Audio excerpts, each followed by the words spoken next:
نے یہ عذاب میرے اوپر اٹھا لیا کہ ایک شخص قبرستان سے ایک نیک شخص گزرا، اس نے نبی پر درود پاک پڑھا، تو درود پاک کی برکت سے اور پھر اس پر اس نے پڑھ کر مرحومین کے لیے اس علیہ ثواب دیا، تو اللہ تعالیٰ نے 70,000 مردوں پر سے عذاب کو اٹھا لیا۔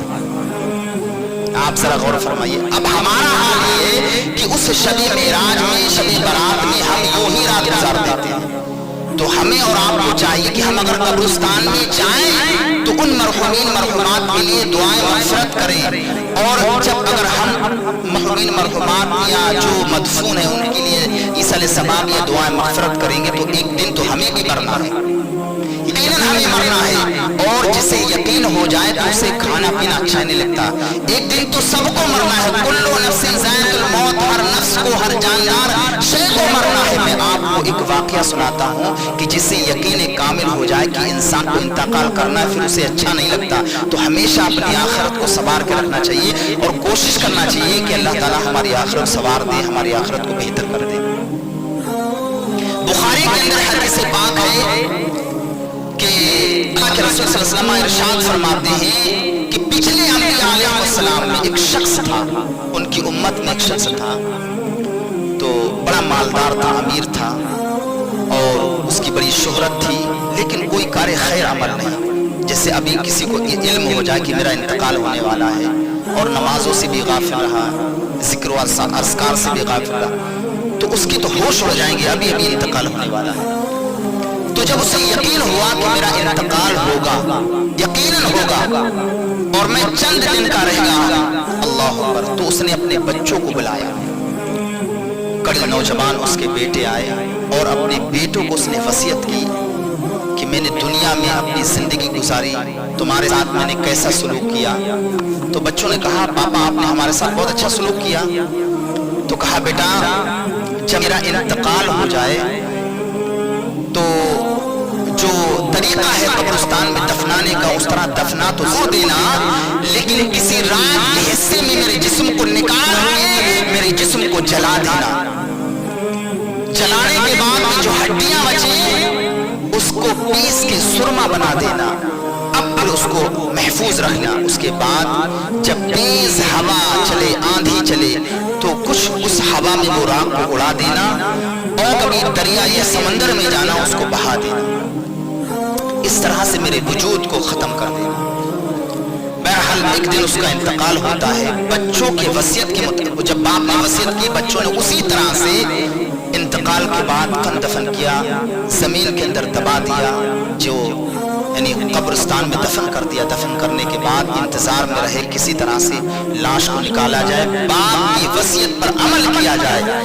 تو بہرحال دفن کر دیا، اور پھر رات کسی پہر میں کہ جب بستی سو گئی اور اس کو نکالنے کے بعد میں وصیت کے مطابق وہ جلایا، جلانے کے بعد میں جو ہڈیاں بچی اس کا سرما بنایا، اور سرما بنانے کے بعد جب آندھی آئی تو کچھ ہوا میں اڑا دیا، کچھ صحراؤں میں، کچھ دریاؤں میں اڑا دیا۔ اب یہ عمل کرنے کے بعد اللہ رب العزت سے کوئی چیز چھپی ہوئی نہیں ہے۔ جب یہ عمل دیکھا اللہ رب العزت نے دریاؤں کو، سمندروں کو، ہواؤں کو حکم دیا اس کے جسم کو اکٹھا کرو۔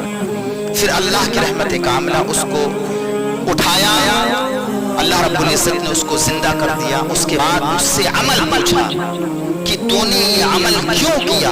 اب دیکھو اس نے رب العالمین کی بارگاہ میں کیا عرض کیا، اے پروردگار عالم، تو نے مجھے ہر نعمت سے نوازا، مجھے اولاد دی، دولت دی، سب کچھ دیا، میں نے ساری زندگی تیری نافرمانی کی، لیکن جب موت کا وقت قریب آیا تو یہ یقین ہو گیا کہ میرے کوئی کار خیر عمل تو آئے نہیں، اب بعد انتقال میرا ہوگا کیا؟